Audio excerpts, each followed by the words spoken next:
जय हिंद बच्चों, क्या हाल चाल। आशा करता हूँ आप सब बहुत अच्छे होंगे। तो आज क्लास 9th के chapter number 5 exploring the mixture का लेक्चर नंबर 2 हम लेके आए हैं।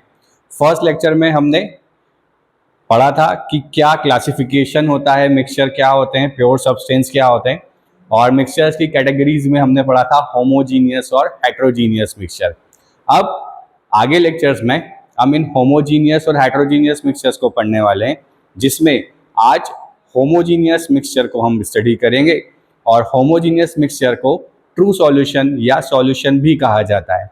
वैसे सॉल्यूशन नाम का एक चैप्टर आपको क्लास 12th पे भी मिलेगा, बट ये बहुत डिटेल में होगा क्लास 12th में, तो यहाँ हमें इतना डिटेल में नहीं पढ़ना है। कुछ बेसिक टर्मिनोलॉजीज यहाँ पढ़नी है। सॉल्यूशन क्या होता है, किन से मिलके बनता है, और कॉन्सेंट्रेशंस क्या होते हैं, और कुछ हम एनसीईआरटी के न्यूमेरिकल्स भी सॉल्व करेंगे। तो नोट्स बनाना स्टार्ट कीजिए, कॉपी और पेन निकाल लीजिए और स्टार्ट करते हैं हम हमारा सेकंड लेक्चर, जो कि है सॉल्यूशंस पे। इस लेक्चर के अंदर सबसे पहले हम इंट्रोडक्शन,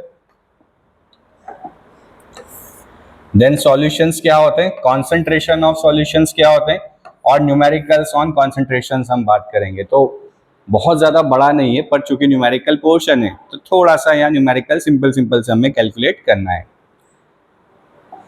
स्टार्ट करते हैं सॉल्यूशन से। तो बेसिकली सॉल्यूशन जो है, इट इज होमोजीनियस मिक्सचर। पिछले लेक्चर में हम पढ़ चुके हैं, होमोजीनियस का मतलब होता है जिसका concentration throughout the mixture same हो, वो क्या कहलाता है, होमोजीनियस मिक्सचर कहलाता है। तो जिसका concentration throughout the same हो, it is known as the homogeneous mixture. अब होमोजीनियस मिक्सचर है टू और मोर सब्सटेंसेस का, कि जब दो या दो से ज्यादा सब्सटेंसेस को मिलाया जाए, बट कंडीशन ये है कि जब इन सब्सटेंसेस को आपस में मिलाया जाए तो आपस में मिलाने पे ये केमिकली रिएक्ट ना करें। जैसे कि हाइड्रोजन और ऑक्सीजन को हम मिलाते हैं तो normally they start producing the water, तो यहाँ पे केमिकल चेंज हो जाएगा। पर मिक्सचर में हमें पता है कि जब भी दो या दो से ज़्यादा सब्सटेंसेस को मिक्स किया जाता है तो वहाँ पे केमिकल चेंज नहीं होना चाहिए, है ना। तो उसे क्या कहा जाता है, होमोजीनियस मिक्सचर कहा जाता है। तो जब एक टू और मोर सब्सटेंसेस को, जो कि केमिकली नॉन रिएक्टिंग है, और उनके कंपोजिशन को वेरी किया जा सके with in a limit, is called a solution. तो सॉल्यूशन क्या है, जब दो या दो से ज्यादा सब्सटेंसेस को, जो कि केमिकली नॉन रिएक्टिव है, जब एक दूसरे में मिक्स किया जाता है तो वो क्या बनाते हैं, सॉल्यूशन बनाते हैं। तो solution is a type of homogeneous mixture in which two or more substances, when they are mixing each other but they do not chemically react with each other, is known as the solution। फिर यहां पे होगा क्या कि जो composition की बात कर रहे हैं, कंपोजिशन का मतलब ये होता है कि कितना क्वांटिटी में किसे मिलाया गया है। तो composition remains same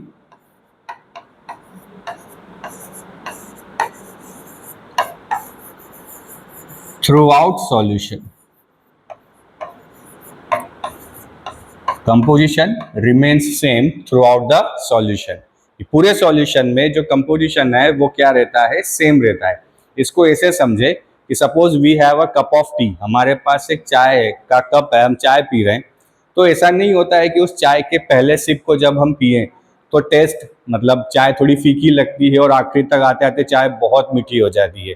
through out जो चाय हम पी रहे हैं उसमें उतनी ही स्वीटनेस होती है from first sip to last sip, जैसा कि उसमें स्वीटनेस प्रेजेंट है, वो स्वीटनेस वेरी नहीं करती है। तो इसी चीज को क्या कहा जाता है कि कंपोजिशन जो है सॉल्यूशन में वो क्या होता है, through out the mixture same रहता है। ठीक है, नोट कीजिए इसे।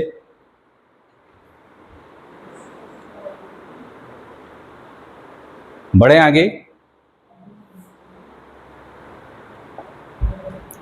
अब सॉल्यूशन जो है वो दो चीजों से मिलकर बनता है। First substance is known as a solute, जो कि लेस क्वांटिटी में होता है। Second one is the solvent, जिसकी क्वांटिटी ज्यादा होती है।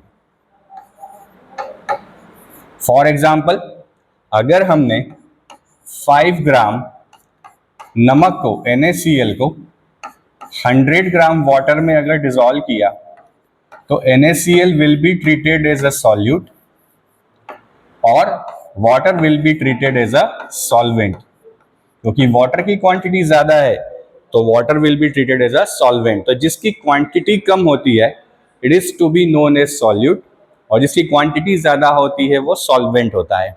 सेकेंड थिंग कि सॉल्वेंट केवल एक ही सब्सटेंस हो सकता है, but solute more than one substance हो सकते हैं। एक से ज्यादा सब्सटेंस हो सकते हैं सॉल्यूट में। इसका सबसे अच्छा एग्जांपल लेमनॉइड जो होता है, नींबू की शिकंजी जो होती है। नींबू की शिकंजी में लेमन जूस होता है, शुगर होता है, सॉल्ट होता है, सोडा होता है, थोड़ा सा नमक भी मिला दिया जाता है ना। तो ये सब क्या है, जो मेजर अमाउंट है वो किसका है, सोडे का। तो सोडा वहां पे क्या होगा, it will be treated like a solvent. बाकी जो रिमेनिंग चीजें हैं वो क्या होंगी, सॉल्यूट कहलाएगी। क्लियर है। तो सॉल्वेंट एक ही हो सकता है बट सॉल्यूट एक से ज्यादा हो सकते हैं। दूसरी बात, जो स्टेट ऑफ सॉल्यूशन होता है, स्टेट ऑफ सॉल्यूशन कि सॉल्यूशन लिक्विड होगा, सॉलिड होगा या गैस होगा, it depends on state of solvent. जो सॉल्वेंट का स्टेट होता है वही स्टेट किसका होता है, सॉल्यूशन का।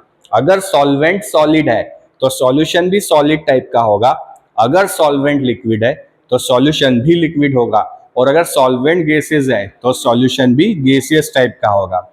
ठीक है। तो मेजर जो चीजें होती हैं सॉल्यूशन में, एक होता है सॉल्यूट, एक होता है सॉल्वेंट। तो solute, a substance which gets dissolved in a solvent is called a solute.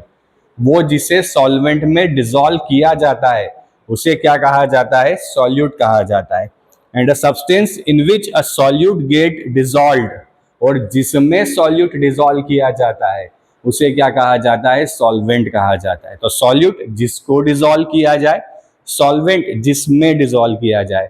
For example, नमक को पानी में डिसॉल्व किया है तो नमक will be solute and water will B solvent. Clear है, नोट कीजिए।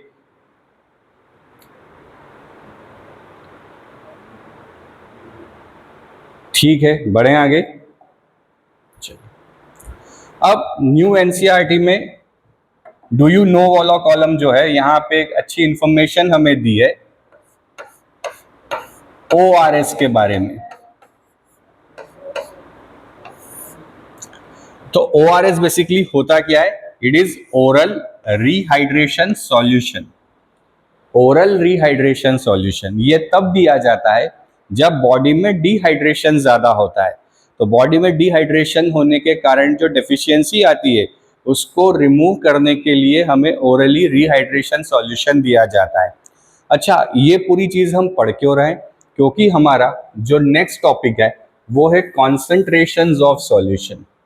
कॉन्सेंट्रेशन ऑफ सॉल्यूशन का मतलब ये होता है कि how much quantity of solute is dissolved in a solution, या how much quantity of solute is dissolved in solvent to make solution. So what is the term concentration? Quantity of solute in solution, कि कितना solute solution में मिलाया हुआ है वही क्या कहलाता है, कॉन्सेंट्रेशन कहलाता है। इसको ऐसे समझें कि अगर हमने 1 कप ऑफ टी मिलाया है तो 2 चम्मच शक्कर भी डाल सकते हैं, 1 चम्मच शुगर भी डाल सकते हैं, हाफ टी स्पून शुगर भी डाल सकते हैं। तो ये जो अमाउंट ऑफ सॉल्यूट वेरी हो रहा है in a 1 cup of tea, it is to be termed as a concentration. इसे ही क्या कहा जाता है बच्चों, कॉन्सेंट्रेशन कहा जाता है। तो क्यों कॉन्सेंट्रेशन को हमें समझना जरूरी है, कॉन्सेंट्रेशन समझना इसलिए जरूरी है कि बहुत अच्छा सा एग्जाम्पल ले लें कि कभी गलती से आप खाना बनाएं और खाना बनाते समय आपने 2 बार नमक डाल दिया, इसका मतलब आपने क्या किया, जो नमक है उसके कॉन्सेंट्रेशन को इंक्रीज कर दिया। तो जैसे ही नमक बढ़ेगा वैसे ही क्या होगा, आपकी जो खाना है, जो दाल आपने बनाई है, वो खाने लायक नहीं होगी। सिमिलरली अगर मेडिसिनल इंडस्ट्री की हम बात करें तो जो एक आपने देखा होगा, डॉक्टर्स हमें जब मेडिसिन लिखते हैं तो वो बोलते हैं कि ये 100 mg का मेडिसिन है, ये 500 mg का मेडिसिन है। इसका मतलब 100 mg मतलब 100 मिलीग्राम। तो अगर कोई एक पर्टिकुलर मेडिसिन किसी क्वांटिटी से ज़्यादा हो जाए या क्वांटिटी से कम हो जाए तो वो हमारी बॉडी को हार्मफुल जो है उसको हार्म जो है उस बॉडी को क्या कर सकती है, नुकसान पहुंचा सकती है, उसको साइड इफेक्ट्स करवा सकती है। और अगर कम मेडिसिन वाला ले, कम अगर हम क्वांटिटी वाला ले तो हो सकता है हमें जो है कुछ असर ही ना हो बॉडी पे। तो हार्मफुल जो रीज़न है वो भी हो सकता है, बॉडी को नुकसान पहुंचा सकती है और कुछ असर भी ना हो। इसलिए पर्टिकुलर अमाउंट ऑफ मेडिसिन उस पर्टिकुलर ड्रग होना चाहिए। वैसे ही सॉल्यूशन बनाने में भी कितना सॉल्यूट मिलाया जाए इस चीज़ का ध्यान रखा जाता है। तो ये कितना सॉल्यूट हम मिला रहे हैं, इसी चीज़ को क्या नाम दिया गया है, कॉन्सेंट्रेशन टर्म कहा गया है। तो कॉन्सेंट्रेशन का मतलब होता है quantity of solute in solution. तो एनसीईआरटी में हमें ओआरएस के बारे में बताया गया है। ओआरएस क्या है? Oral rehydration solution. ये बहुत हाईली इफेक्टिव एक लो कॉस्ट मिक्सचर है। किसका? वाटर का, सॉल्ट्स मतलब इलेक्ट्रोलाइट्स का, और शुगर का। कब यूज होता है? To treat dehydration caused by diarrhoea, vomiting और एक्सेसिव स्वेटिंग। पता ही है आपको, लूज मोशंस होते हैं, वोमिटिंग होती है, अगर एक्सेसिव स्वेटिंग होता है तो फिर हमें नमक शक्कर का पानी मिला के दे दिया जाता है। तो क्या सारे सॉल्ट और शुगर के जो सॉल्यूशंस हैं वो ओआरएस है? नहीं, इसका एक पर्टिकुलर कॉन्सेंट्रेशन होता है कि कितना पानी, कितना शुगर और कितना सॉल्ट होना चाहिए। तो क्या होता है, होममेड अगर ओआरएस हमें बनाना है, घर पे बनाना है, तो कैसे बनाएंगे? 1 लीटर हम क्लीन ड्रिंकिंग वाटर ले लें, उसमें 6 लेवल टी स्पून क्या मिला दें? शुगर, और हाफ लेवल टी स्पून उसमें क्या मिला दें? सॉल्ट। तो अगर 1 लीटर ओआरएस आपको प्रिपेयर करना है तो उसमें 1 litre drinking water, 6 teaspoon sugar और हाफ टी स्पून क्या होना चाहिए? सॉल्ट होना चाहिए। एनसीईआरटी कॉर्नर पे अगर हम देखें तो क्या नोट दे के लिखा है? Not all sugary drinks prepared at home or sold in the market are ORS. सारे शुगरी ड्रिंक, आप बोल दें कि सर कोल्ड ड्रिंक पी लेते हैं उसमें भी शुगर होता है, तो सारे शुगर कंटेनिंग जो ड्रिंक्स हैं they are not ORS. ORS का एक पर्टिकुलर कॉन्सेंट्रेशन होता है और यही कॉन्सेंट्रेशन टर्म सॉल्यूशन को प्रिपेयर करने के लिए बहुत ज़रूरी होता है। ठीक है, इसको तो हम एज अ जनरल नॉलेज भी याद रख सकते हैं कि हमारे घरों में भी इसका यूज़ किया जा सकता है कि अगर हमें भी घर में कभी डिहाइड्रेशन या वोमिटिंग्स होने लगे ज़्यादा या लूज मोशंस हों तो कंट्रोल करने के लिए इलेक्ट्रोलाइट्स को बॉडी में इसको पिया जा सकता है। ठीक है, नोट कीजिए इसे। चलिए एक और एग्जांपल हम देखते हैं, ये क्लास 12th में दिया जाता है कि नॉर्मली हमारे टूथपेस्ट में नमक होता है। ये तो एडवर्टाइजमेंट आप लोगों ने देखा होगा, पर क्या टूथपेस्ट में वाकई में नमक होता है? नहीं, टूथपेस्ट के अंदर जो है वो फ्लोराइड्स होते हैं, फ्लोराइड आयन कॉन्सेंट्रेशन होता है, और वो fluoride ion concentration in between 1000 to 150 ppm के बीच में होता है। ppm का मतलब होता है पार्ट्स पर मिलियन। पार्ट्स पर मिलियन मतलब 10 की पावर 6 पार्ट में 1000 पार्ट जो है वो किसका होगा? फ्लोराइड आयन का।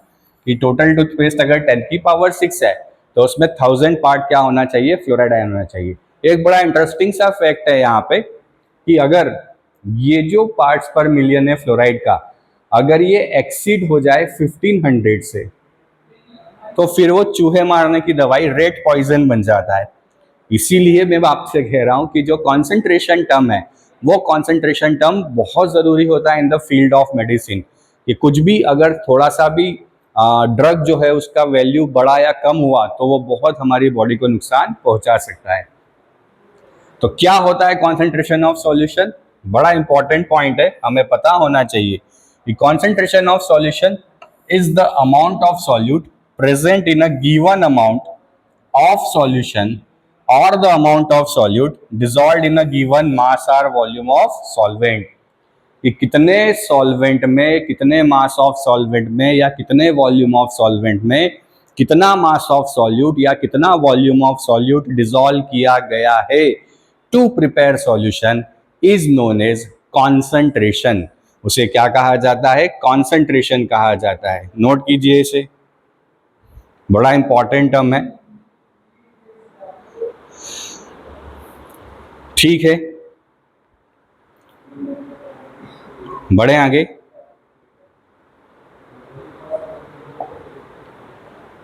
अब कॉन्सेंट्रेशन टर्म को रिप्रेजेंट करने के बहुत सारे तरीके हैं। हमें बेसिकली क्लास 9th में सिर्फ 3 तरीकों पे बात करनी है। पहला मास बाय मास, दूसरा मास बाय वॉल्यूम और तीसरा वॉल्यूम बाय वॉल्यूम। देखिए क्या होता है, बड़ा आसान है। क्या है पहला? मास by mass percentage of a solution. तो मास बाय मास मतलब ऊपर भी मास आएगा, नीचे भी मास आएगा। किसका आएगा? तो मास ऑफ सॉल्यूट, क्योंकि जो कम होता है, मास ऑफ सॉल्यूशन जो कि ज्यादा होता है, मल्टीप्लाइड बाय परसेंटेज के लिए 100। तो mass of solute divided by mass of solution multiplied by 100 is known as weight by weight भी कहा जाता है इसे, या मास बाय मास भी कहा जाता है। ठीक है, मतलब ऊपर सॉल्यूट हमेशा और नीचे हमेशा सॉल्यूशन। अब अगर हमें मास ऑफ सॉल्यूशन नहीं पता, if we don't know the mass of solution, then how it will be calculated? It is the addition of mass of solute plus mass of solvent।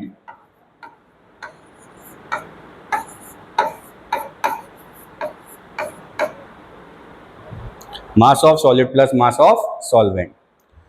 Application देखें तो कॉमनली इसका use कहां किया जाता है? To determine the percentage composition of compounds.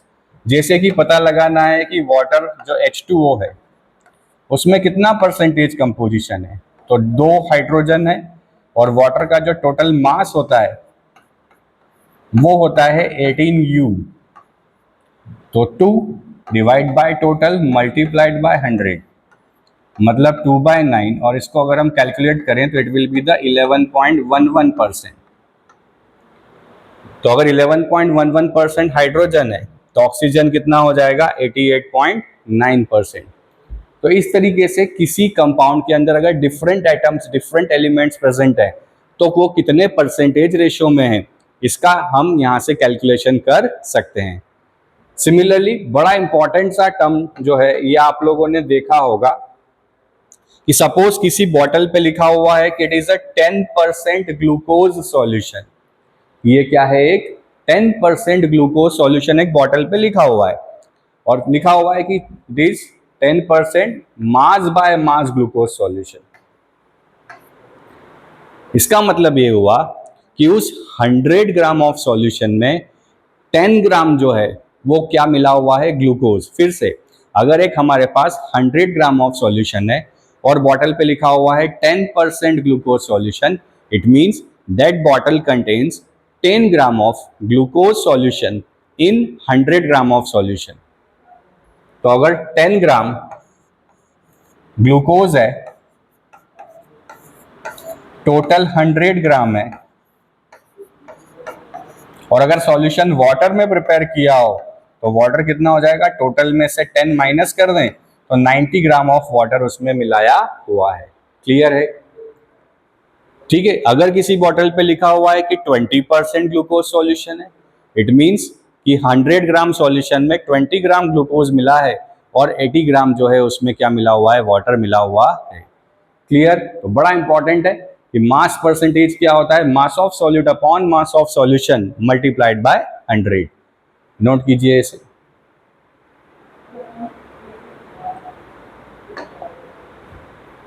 चलिए next आता है वॉल्यूम परसेंटेज। जैसा मास होता है वैसा ही वॉल्यूम होगा, सिर्फ अंतर क्या होगा? अच्छा, मास बाय वॉल्यूम परसेंटेज है। तो देखिए ऊपर क्या आ जाएगा? मास, नीचे क्या आ जाएगा? वॉल्यूम। तो किसका मास? सॉल्यूट का मास। किसका वॉल्यूम? सॉल्यूशन का वॉल्यूम। जो नीचे है वो सॉल्यूशन है, तो mass of solute divided by volume of solution multiplied by 100। Clear है? ये बेसिकली सबसे ज्यादा जो यूज होता है, it is used in pharmaceutical and medical industries. आप जब मेडिसिन देखेंगे और उसके पीछे जब मेडिसिन के जो कंपोजिशन लिखे होते हैं, जो मेडिसिन ड्रग्स लिखी होती हैं, उसमें आप ये देखेंगे कि आपको W/V, V/V ऐसा लिखा हुआ मिलेगा। इसका मतलब वो पर्टिकुलर जो मेडिसिन है, जो पर्टिकुलर ड्रग है, वो उस पूरे सॉल्यूशन में इतने इतने इतने अमाउंट में प्रेजेंट है। ठीक है, तो सेकंड क्या है हमारा? Mass by volume percentage. Mass किसका? सॉल्यूट का। वॉल्यूम किसका? सॉल्यूशन का। क्लियर? तो it will be in gram और it will be in ml। Clear है? बढ़े आगे। नेक्स्ट है वॉल्यूम बाय वॉल्यूम। अब आप बता सकते हैं कि ऊपर वॉल्यूम किसका? किसका वॉल्यूम? सॉल्यूट का। नीचे वॉल्यूम किसका? सॉल्यूशन का। ठीक है, तो ऊपर भी सॉल्यूट वॉल्यूम, नीचे भी सॉल्यूशन वॉल्यूम। ठीक है, और दोनों यूनिट लिक्विड्स, दोनों लिक्विड्स हैं, इसलिए वॉल्यूम का यूनिट क्या बनेगा? लीटर या मिलीलीटर। पर केमिस्ट्री में बेसिकली क्या होगा, बहुत ज़्यादा तो हमें यूज़ करना नहीं है, बाल्टी भर भर के सॉल्यूशन तो हम बनाते नहीं है, तो थोड़ा सा अमाउंट में हमें बनाना है, इसलिए हम कौन सा यूनिट यूज़ करेंगे? मिलीलीटर्स। तो volume by volume is way to express the concentration of a solution when both the solute and solvents are liquid। जब सारे क्या होंगे? लिक्विड्स होंगे। and it is defined as the volume of the solute present in 100 units। वही millilitre की बात हो रही है। कहाँ यूज किया जाता है? Perfumes, cosmetics, to make vinegar etcetera. Formula क्या बन जाएगा? Volume of solute divided by volume of solution multiplied by 100। तो मास बाय मास में ऊपर मास ऑफ सॉल्यूट, नीचे सॉल्यूशन का मास। वॉल्यूम बाय वॉल्यूम में ऊपर सॉल्यूट का वॉल्यूम, नीचे सॉल्यूशन का वॉल्यूम। मास बाय वॉल्यूम में ऊपर सॉल्यूट का मास, नीचे सॉल्यूशन का वॉल्यूम। तो ये तीन ही हैं, इसके अलावा भी होते हैं, मोल फ्रैक्शंस होता है, ppm होता है, मोलैरिटी होता है, मोलैलिटी होता है। अब ये सब हायर लेवल पे जब आप क्लास 11 12 में आएंगे तो वहां पे इसे सिखाया जाता है। बढ़े आगे। तो ये तीन ही चीजें हैं, बस हमें याद रखना है। तो चलिए कुछ एनसीईआरटी क्वेश्चंस हम सीधे सीधे कर लेते हैं।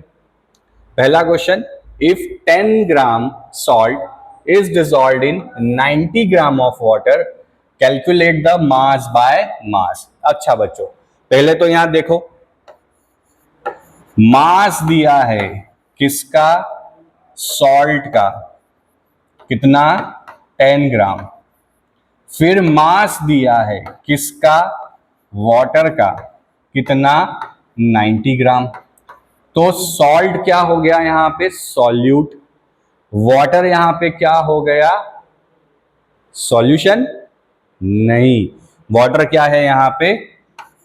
सॉल्वेंट। वाटर क्या है? सॉल्वेंट। तो परसेंट बाय मास क्या होगा? मास ऑफ सॉल्यूट कितना? 10 ग्राम। नीचे आता है मास ऑफ सॉल्यूशन, पर ये तो सॉल्वेंट है, ये सॉल्यूट है, तो सॉल्यूशन के लिए क्या करेंगे? दोनों मास को एड अप कर देंगे। तो 10 प्लस 90 और परसेंटेज के लिए मल्टीप्लाइड बाय 100। तो कितना हो जाएगा? 10/100 इंटू 100। तो इसका परसेंटेज कंपोजिशन कितना आ गया? 10%।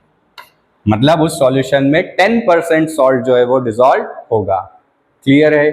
तो हमें यहां देखना पड़ेगा कि सॉल्यूशन बोला है, सॉल्वेंट बोला है, और सॉल्यूट तो पहचान ही लेंगे कि उसका जो मास है वो क्या होगा? बहुत कम होगा। ठीक है, फर्स्ट क्वेश्चन नोट कर लीजिए। चलिए कोशिश कीजिए इस वाले को सॉल्व करने की। और पहले तो ये बताइए कि ये किस टाइप का है? मास बाय मास है, मास बाय वॉल्यूम है, वॉल्यूम बाय वॉल्यूम है? बताए जल्दी से।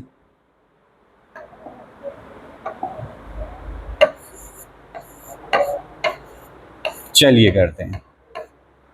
5 ग्राम ऑफ ग्लूकोज मतलब मास ऑफ ग्लूकोज दिया है कितना 5 ग्राम, मतलब ये हो गया solute. To make 100 ml of solution मतलब वॉल्यूम ऑफ सॉल्यूशन दे दिया कितना 100 ml। तो कौन सा लगेगा बच्चों, मास बाय वॉल्यूम। सॉल्यूट का मास कितना 5 ग्राम, ये कितना 100 ml, परसेंटेज के लिए कितना हो जाएगा 100 से 100 कैंसल, तो क्या हो गया 5 ग्राम पर ml। क्लियर है, क्लियर है, बड़ा आसान था। अब यहाँ पे सर हमने ऐड क्यों नहीं किया, क्योंकि बेटा यहाँ पे सॉल्यूशन दिया था, सॉल्वेंट नहीं दिया था। क्लियर है, बढ़े आगे। यूनिट्स का ध्यान रखें न्यूमेरिकल करते समय। चलिए next question. If 1 ml of a liquid pesticide is mixed with sufficient amount of water to form 200 ml of liquid solution। देखिए फिर से, अच्छा क्या दिया है, मास या वॉल्यूम? सर मास दिया है, नहीं यूनिट से पहचानो, ml, milliliter is the unit of volume.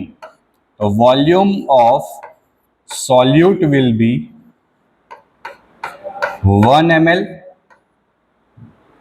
and volume of total solution will be 200 ml। तो percentage of volume by volume percent will be क्या हो जाएगा, मास of solute divided by mass of solution multiplied by 100। तो ये cancel, तो 1/2 और unit क्या बन जाएगी 0.5%। तो कितना सॉल्यूशन हमें चाहिएगा उस राइस क्रॉप पे छिड़कने के लिए सॉल्यूट में 0.5%। सर यहाँ यूनिट क्यों नहीं लिखी, बेटा यूनिट कैंसिल हो जाएगी, ऊपर भी ml नीचे भी ml। क्लियर है, बढ़े आगे।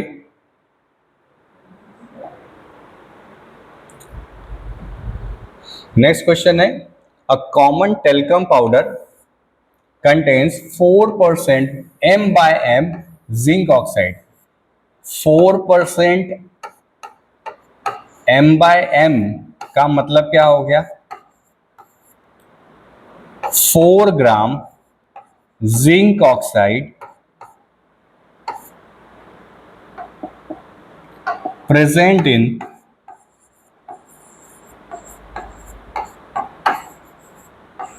100 ग्राम powder.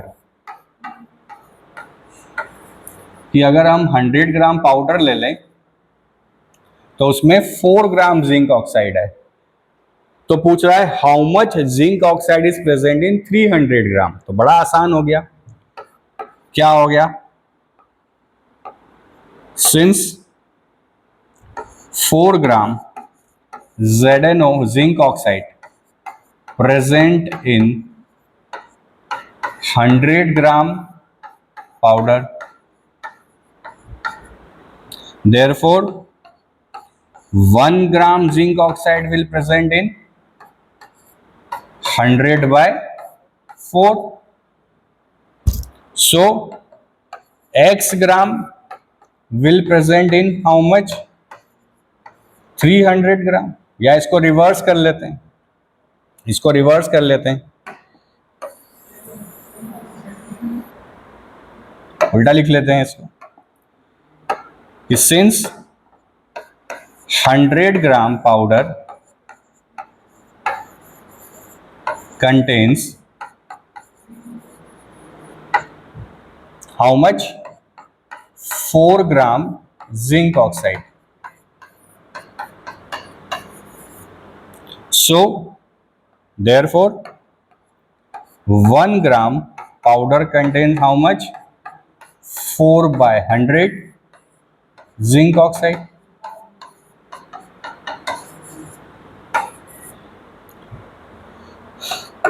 So 300 gram powder will contain how much, multiply कर दें 4/100 इंटू 300, ये डिवाइड कर दिया तो ये 3 बचा, हाँ तो कितना हो गया ये 12 ग्राम। तो 300 ग्राम में कितना होगा, 12 ग्राम ऑफ पाउडर प्रेजेंट होगा। क्लियर है? तो सिंपल सा है, तो प्रोपोर्शनलिटी का क्वेश्चन बन गया, इसमें तो कुछ था ही नहीं। बढ़े आगे। अरे बाप रे, बड़ा लंबा चौड़ा क्वेश्चन आ गया है। तो your mother gives you a bottle of orange juice concentrate to mix with water and save it to your visiting friend. She asks you to mix 2 tablespoons of the concentrate with water in a glass tumbler. If each tablespoon measures 15 ml and you make 150 ml of juice per person, what is the percentage volume of orange juice concentration in the mixture you prepared? बोल रही है कि total 150 ml solution बनाना है और 2 table spoon 15 ml के उसमें डालने हैं। तो परसेंटेज वॉल्यूम बाय वॉल्यूम क्या हो जाएगा, 1 टेबल स्पून में 15 ml जूस है, तो 2 में कितना लेंगे 30 ml, तो ये कितना हो गया 30 ml। ठीक है, और कितना बनाया है हमने 150 ml, बस मल्टीप्लाइड बाय क्या करते हैं 100, तो 0 से 0 कैंसिल, ये 2 ये 3 और ये कितना हो गया 10, तो कितना आ गया 20%। कि 1 टेबल स्पून में 15 ml था तो 2 में 30 ml हो जाएगा। टोटल कितना बनाना है हमें 150 ml बनाना है। ठीक है, आया समझ में? बढ़े आगे। Vinegar used as a food preservative and additive contains 5% volume by volume acetic acid.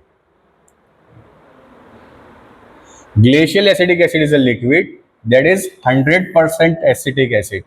If you want to make vinegar from glacial acetic acid, how would you proceed?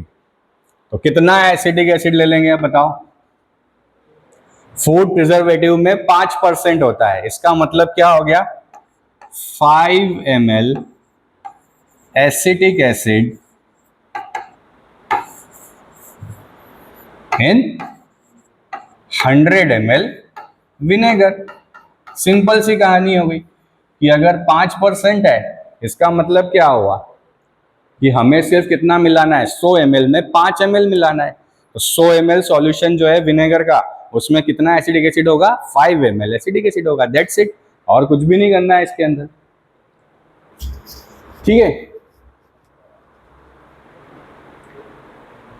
ठीक चल, तो ये था हमारा लेक्चर ऑन सॉल्यूशन। केवल एक ही topic cover किया है। सेकंड वाले अगले लेक्चर में हम बात करेंगे हेट्रोजीनियस सॉल्यूशन की। तो ऐसे ही पढ़ते रहिए, हंसते रहिए, मुस्कुराते रहिए, और वीडियो अच्छा लगे तो प्लीज़ लाइक फॉलो सब्सक्राइब करते रहिए। जय हिंद।